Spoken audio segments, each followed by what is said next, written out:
Surah Al-Anfal, chapter 8 of the Holy Quran, verse 24. Allah subhanahu wa ta'ala is addressing us and saying, Ya ayyuhalladhina amanu, O you who believe, Istajibu lillahi walil rasul, respond to the call of Allah and His Messenger. Answer Allah and His Messenger. إِذَا دَعَاكُمْ لِمَا يُحْيِيكُمْ, when they call you to that which gives you life. The verse is very short but very deep.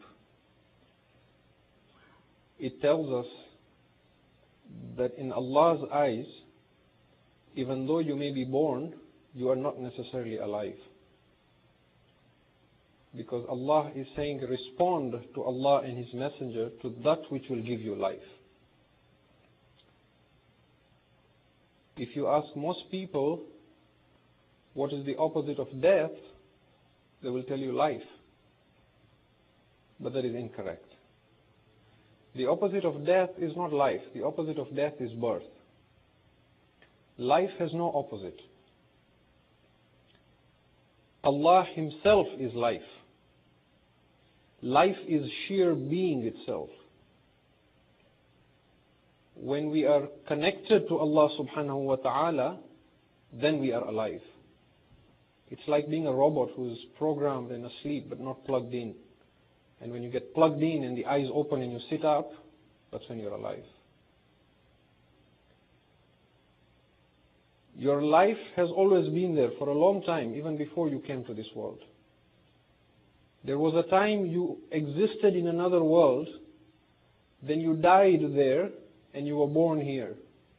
And the people of this world celebrated your coming. Then you will die here, and you will be born in another world that we call Barzakh. Then you will die there, and you will be born again in another world that will be Mahshar on the Day of Judgment. And this cycle of birth and death continues until your final abode, which is Jannah or Jahannam. So life does not have any opposite. Now the objective of our discussion starting tonight until Friday, inshallah, with possibly a conclusion on Saturday, if we don't complete on Friday, is to learn how to become alive, is to learn how to become conscious again. Now that we have been born, most of us are still unconscious. In other words, the objective that we wish to accomplish in these 5 nights is to learn how to connect again to Allah subhanahu wa ta'ala. And what is it that is disconnecting us from it? It is our disconnection from Allah subhanahu wa ta'ala. It is our being unplugged from Allah subhanahu wa ta'ala. It is the fact that we are still not alive that is the cause of all forms of negative suffering. And for those of you who have had the chance to look at the website and read a little bit about the subject of our discussion, the topic says, end of negative suffering. So first and foremost, let's talk about what we mean by negative suffering. You notice my skills at law are improving. I didn't say end of suffering. I said end of negative suffering. I consulted my lawyer first.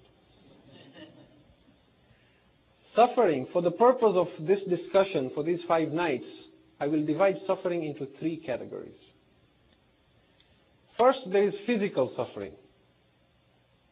When you injure yourself, you feel pain. When you fall sick, you feel pain. When you are hungry, you suffer. When you're thirsty, you suffer. When you're stuck in a traffic jam, you suffer. I am not going to show you how to end physical pain, because I can't tell you how not to get stuck in a traffic jam. Nor can I tell you how never to fall sick. There is a second kind of suffering, which is emotional suffering. You know, you love your watan, for example, separation of from your family or your home and so on. Emotional pain. I am not going to show you how to end that kind of pain either, because that is also part of being human. And I'm bringing this up right up front because when we talk of end of suffering, of negative suffering as being a sign of being unenlightened, of being disconnected from Allah, I do not want someone coming and asking me, well, why did Imam Hussein alayhi salam suffer?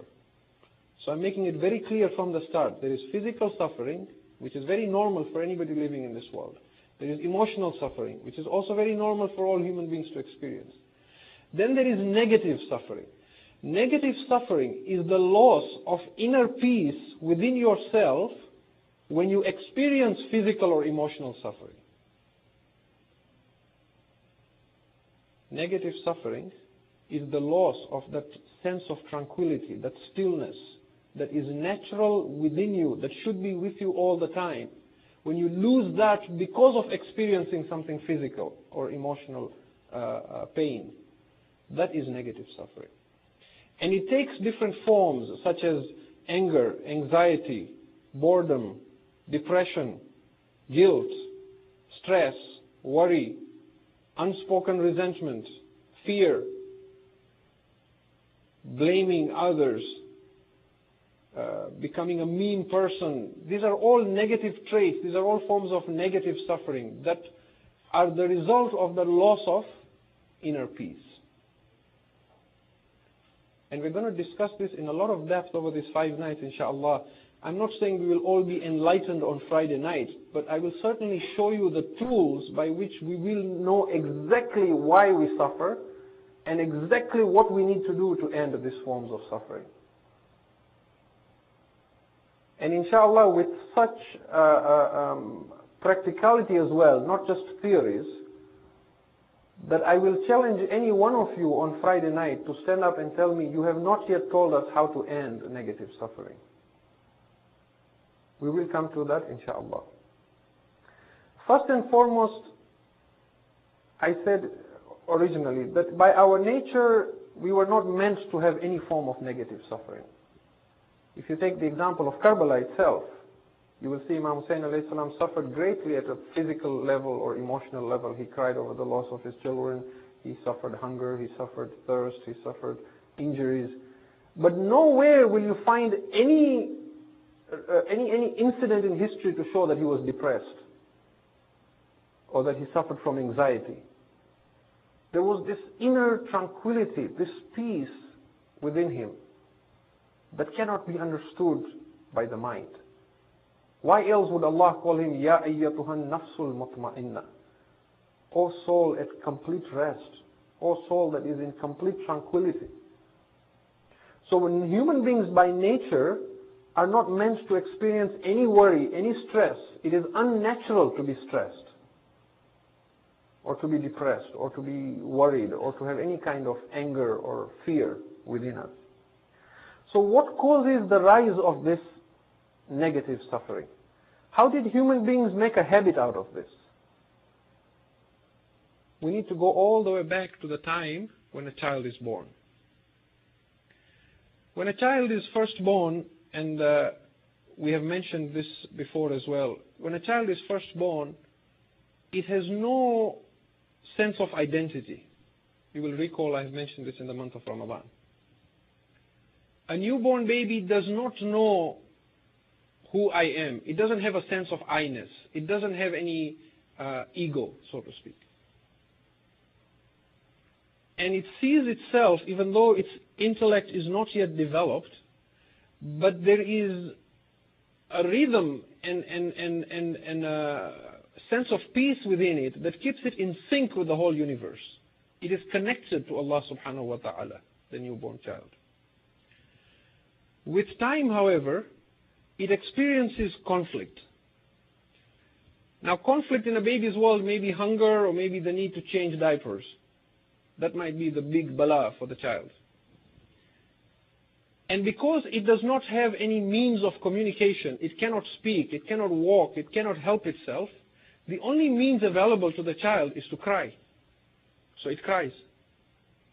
And sure enough, when it cries to express that there is conflict in my life, somebody fixes the problem. Somebody shows up and lifts the baby and says, oh, it's fine here, mom's here and dad's here, and don't you worry, and everything will be fine. And somebody changes the diaper or feeds the child. And because it is a human being, and it has memory, and it has the capacity to learn very quickly and retain habits, it learns a very important lesson. That when you have a problem in life, cry. Kick a fuss, and somebody will fix your problem. This is embedded now in the child's memory. Make noise. And if you can't make noise externally, as it grows older, it also learns this. If you can't make noise externally, then make noise internally in your mind. And you will see also what we mean by this. So slowly this child now begins to form an identity, a new sense of awareness and I-ness whose foundation is conflict.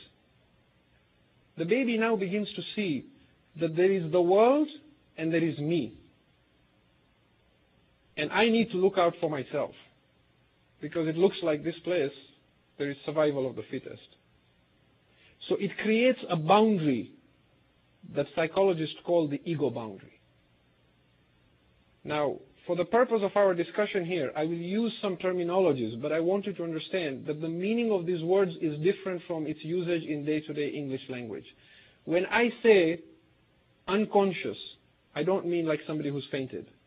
I mean somebody who is unaware of their real identity of who they are. Somebody who is disconnected from Allah subhanahu wa ta'ala. Somebody who is unplugged from their original natural state in which they were connected to Allah. That is what I mean by unconscious. When I use the word ego, starting tonight until the end of this series, inshallah, I do not mean the word ego in the sense that we use when somebody is proud, we say he's an egomaniac. I mean ego, I mean this false sense of I-ness that a human being develops soon after being born. This false sense of this is me that is based on conflict. And these ego boundaries then become stronger and stronger as the child grows. In one of the later nights, inshallah, we'll talk about the meaning of love. We'll talk about what happens when a young person falls in love and there is a temporary collapse of this ego boundary, and how there is this illusion that this is love when in fact it is not. But for the purpose of our discussion tonight, it suffices to say that at this point now, the ego has been formed. Now, once this ego has been formed, with time, this human being actually begins to believe that this is my real identity. The real identity of a human being was before the I-ness was formed, before the ego came into existence, when we were connected to Allah subhanahu wa ta'ala, when there was no a separate sense of self, but there was still an awareness that I am part and parcel of this universe. And there was a deep sense of joy in being alive. Because Allah is life and we were alive, we were awake. There was this exhilaration within us. This joy of just being there. Being a creation of Allah. And that was the real me. Now that has been veiled with time by this false I that is built on conflict.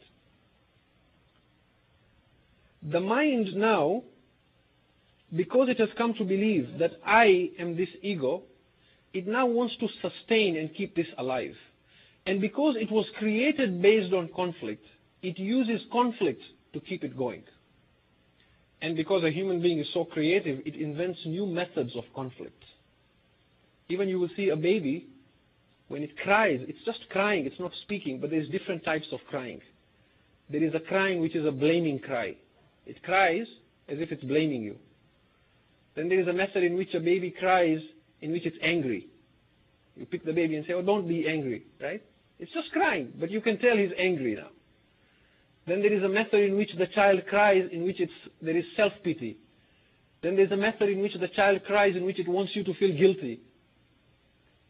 And it's learning all these. Then there is a method in which it cries in which you know it's afraid.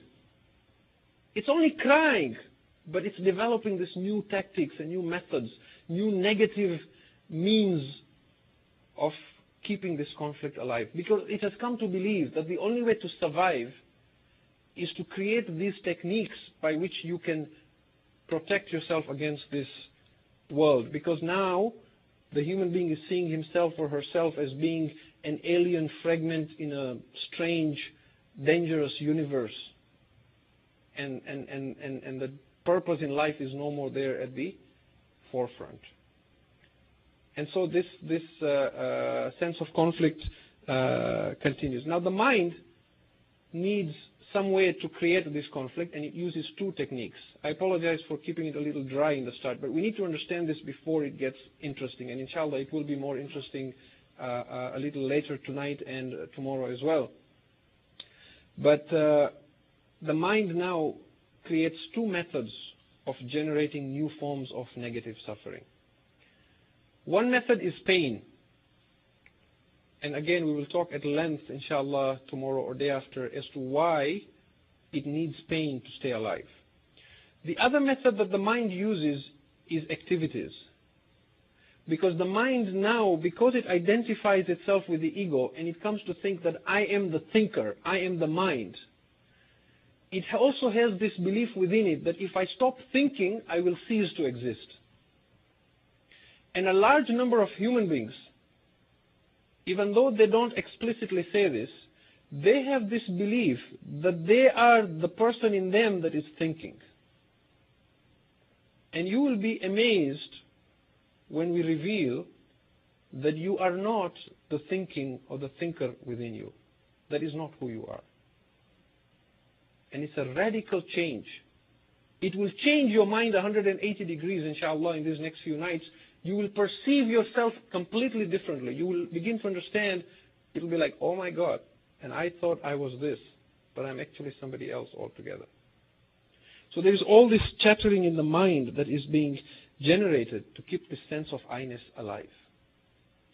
Now the mind also notices that there isn't much happening in the present. When you're in the present, there isn't a lot of activities happening. And it needs to keep the mind working because it has this false belief that if I stop thinking, I will cease to exist. So now it looks for the past and the future.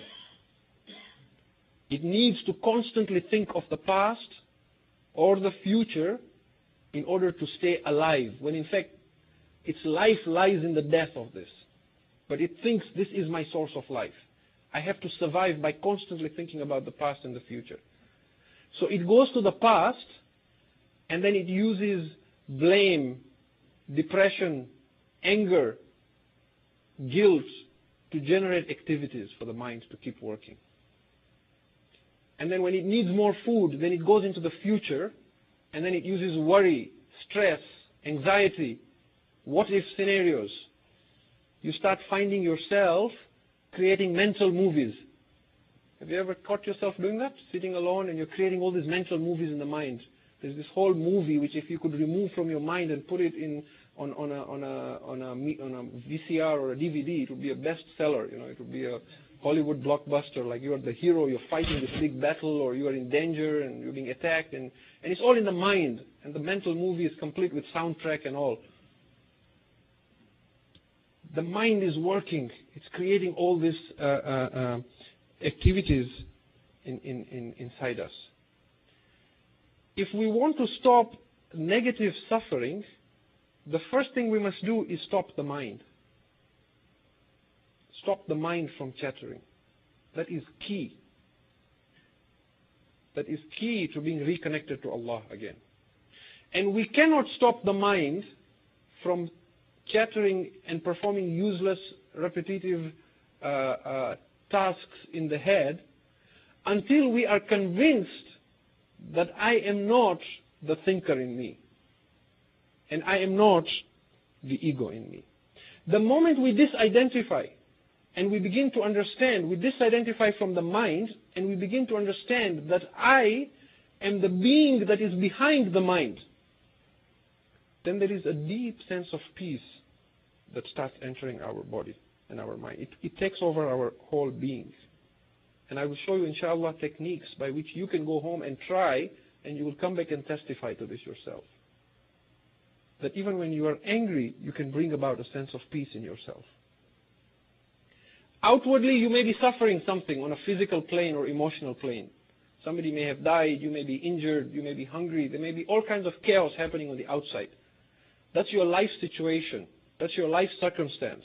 That's not your life. Inside, there will be a sense of tranquility. There will be no negative suffering. There will be no anger, no anxiety, no guilt, no blame, no depression, no boredom, no stress, no worry. There will be complete peace and tranquility within us. And this identification from the mind and reconnection with Allah through our real self, our real identity, is the essence of enlightenment. When we talk of an awakened being, when we talk of an enlightened being, when we talk of having ma'rifat of Allah, we said the highest level a person can reach is to become an arif, to become one who knows Allah as He deserves to be known. That is the highest science, irfan, that a person should reach at that level. If you ask somebody who is well grounded in religious knowledge, what is the greatest purpose in life? He will tell you the greatest purpose in life is to know Allah. Now, what is enlightenment? You see, when you say the word enlightenment, people think of something superhuman. Enlightenment means to have the ability to walk on water. Enlightenment means you can read people's minds. Enlightenment means if you tell the mountain to move, it moves. Enlightenment means to disappear in one place and appear. And even, when we talk of great mystics, we talk about this great alim, he's in two places at one go, and he does this, that is not enlightenment. Enlightenment is to be in your real natural state where you are connected to Allah subhanahu wa ta'ala so that there is no inner conflict whatsoever within you. You are totally at peace within yourself. That is the meaning of enlightenment. And so we cannot be enlightened until we know who we are not. You notice even the description we gave on the website, we didn't say we'll tell you who you are. We said we'll tell you who you are not. Because the moment we say who you are, the mind again starts creating something out of it. That is why even in Islam, where we talk of Allah, we do not say who Allah is. We say who Allah is not. Because to know Allah, only you can know Allah. Your mind cannot know Allah. And you are not your mind. The problem is, and this is the problem with atheists, this is the problem with philosophers who can't prove the existence of Allah. They are trying to know God through the mind. But the mind itself is the problem. The mind is the veil and the obstacle that stops us from knowing Allah. You can know Allah, but your mind cannot know Allah. Because you are not your mind. You can feel the presence of Allah, but your mind cannot grasp it. There are methods and techniques by which we disidentify from the mind, and then we know Allah beyond any shadow of doubt. So now you understand the meaning of the hadith. Man arafa nafsahu, faqad arafa rabbah. If somebody ever asks you, what does this famous hadith mean of Rasulullah sallallahu alayhi wa alihi wa sallam, Allahumma salli ala Muhammad wa ali Muhammad, Muhammad, that whosoever knows his self will know Allah. When you know yourself, not verbally, not as a theory, not based on what you heard from a lecture, but through your own personal experience, then you will also know who is Allah. Beyond any shadow of doubt. You will see, for example, in Nahj al-Balagha also, when Amir al-Mu'mineen alayhi salam, in the very first khutbah of Nahj al-Balagha, Salli ala Muhammad wa ali Muhammad, when he describes Allah, this is a khutbah you hear all the time from the mimbar as well. Alhamdulillahi alladhi la yablughu midhatahu al-qa'ilun. All praise is to Him whose praise cannot be reached by those who try to praise Him. La yablughu midhatahu al-qa'ilun. Wa la yuhsi na'ma'ahu al-'addun. And those who try to count His blessings, they are not able to count it. وَلَا يُحْسِ نَعْمَاءَهُ الْعَادُّونَ وَلَا يُعَدِّ حَقَّهُ الْمُجْتَهِدُونَ. And those who do ijtihad, those who strive hard to fulfill His rights, they are not able to fulfill His rights. They are not able to describe Him as you. That's why even the Ma'asumeen alayhi salam, when they read dua, they say, you are as you describe yourself. No one knows you except you. There is a famous hadith from Imam Ja'far al-Sadiq salawatullahi wa salamu alayhi, Allahumma salli ala Muhammad wa ali Muhammad, in which he says to his companion Hisham, Ya Hisham, al-ism ghayrul musamma. Let it be known to you, O Hisham, that the thing that you name, the thing that you label with your mind is different from that which you are naming. Man abadallahu isman dun al-ma'na faqad kafara wa lam ya'bad shay'a. Whosoever worships Allah in name but not in meaning, then he does kufr, because he has worshipped a label only. He has not worshipped anything. وَمَنْ عَبَدَ اللَّهُ إِسْمًا وَالْمَعْنَى فَقَدْ أَشْرَكَ وَعَبَدَ إِثْنَيْنِ. Whosoever worships the word Allah and the meaning behind it, he is a polytheist, he is a mushrik, because he worships two things, the label and the meaning behind it. The label is what your mind gives you. وَمَنْ عَبَدَ الْمَعْنَى دُونَ الْإِسْمِ فَذَاكَ التَّوْحِيدِ.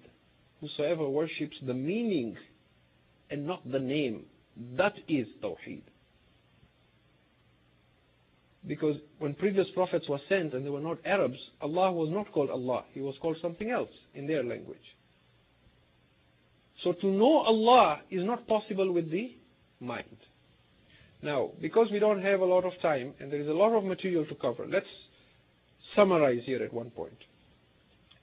What we have said so far is that the cause of negative suffering is being disconnected from Allah subhanahu wa ta'ala. This disconnection comes about because of a false sense of identity of who we are and identifying ourselves with the mind. The causes of our suffering can broadly be divided into three groups. One is that we have an outdated mode or outdated method of fixing problems. The second problem is we are obsessed with the past and the future, and the present escapes us. The third is that we identify with the mind and we think that we are the thinker. And because of these three causes of all negative suffering, there are two results that come out of it. One of the results of this suffering is that we will come to expect happiness from other things and other people. We will come to this conclusion that in order for me to be happy in life, I must get this or I must get that, or somebody must make me happy. We will want someone else to be responsible for our happiness. And I will talk about this at great length, inshallah. The other problem that will come out of this, three causes of suffering, is that we will confuse our life with our life situation.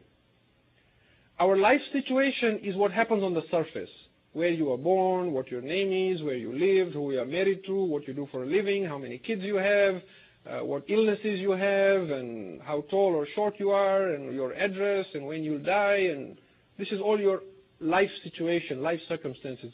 On the grand scheme of things, it's not as important. Then there is the life, which is behind the thinker. That is the real purpose of our existence. Being a representative of Allah subhanahu wa ta'ala in His universe. Surrendering to Allah to such a degree that He begins to manifest Himself through us. That is our life. But we have veiled it so much that we run around like chickens whose head have been cut off, busy with our life situation. This has to be done, that has to be done, to-do list, this has to be finished, that has to check this, has this been done? And this is all just the outer covering that the mind is generating because it needs to keep its ego alive. So let us very quickly talk about the first cause of suffering, which is the outdated mode of thinking. As I said earlier on, when we were born, when we had a problem, all we had to do was cry, and somebody fixed the problem. There are many adults who have grown up, but they haven't learned other methods of fixing the problem, such as communication. They still believe that the only way to fix a problem is to blackmail someone emotionally, make someone feel guilty, create self-pity, cry. Because psychologically, we want someone to still come and lift us up and rock us and say, everything will be fine now, I'm here, don't you worry. Unfortunately, once we become adults, everybody wants that. And because there is nobody older who can hold us in their arms and tell us, don't you worry, everything will be fine, we get frustrated. So the baby cries or uses guilt or blame or anger or fear to attract your attention and get a problem fixed. But as adults, when we do that, the only result is we create conflict in somebody else's life. Because they now react and they come back to us with anger again. You shout, and instead of somebody holding you in their arms and cradling you, they shout back. You don't do that with a baby, but you do that as adults. Now there is one person who can cradle you and hold you in his arms and tell you everything will be fine. And that is Allah subhanahu wa ta'ala. But in order to do that, we need to connect to Him again. And that is where the problem lies. So the first thing is that we are disconnected from Allah subhanahu wa ta'ala. Now, I was hoping to cover a lot more tonight, but I think my time is up. So we will try and continue tomorrow, inshallah. And I hope it will not be too disjointed from what I was going to say today. And I'm almost debating whether to say some more. But let me leave this for tomorrow, inshallah, and cover it then. In terms of being present, though, being in the now and not letting the mind generate things from the past and the future, there is a lengthy discussion. There is a quote here that I just want to share with you. You see, when we look at our lives, it seems as if we are constantly running after something. We're never in the present. There's always the future. You come out from work, you're stuck in the traffic jam. So now you're rushing, you're trying to get through the traffic. What's the hurry? Where are you going? I have to get home. So you get home very quickly. You get home, now you start praying very quickly. You're rushing to pray. What's the hurry? I have to go and eat. So you start eating very quickly. What's the hurry? I have to go to the mosque. So now you're rushing to get to the future. The present is escaping us while we're running after the future. You see what's happening? We're missing life altogether because we're constantly running after the future. I have to get to the mosque, so hurry, hurry, hurry. So now you rush and you come to the mosque. You come to the mosque, you sit here, now you're twiddling your thumbs. This majlis is not ending. Have to finish, so have to go. Where do you want to go? Have to go home and sleep. You're running late, so you run home to sleep. You sleep, you get up again, have to get ready for work. So you get ready, you rush again. Have to go to work, so you're going to work now. Come out from work, have to get out of work. Get out of work, have to get through the traffic jam. And again, there is a cycle. So while we are running after the future, the present is escaping us. And inshallah, when I continue with this discussion tomorrow, I will show you that Allah is only present in the now.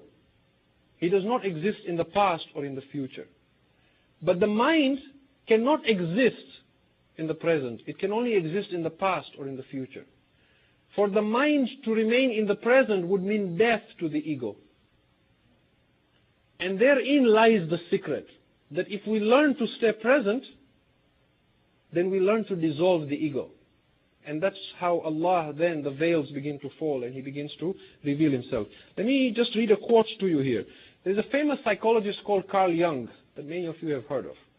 And he traveled far and wide to ask people and find their culture and beliefs. And he came across a native Indian chief. And that was the time when the Europeans were coming to North America and they were taking over their land and industrializing and so on and so forth. So Carl Jung went and spoke to this native Indian chief and said, what do you think of the white man?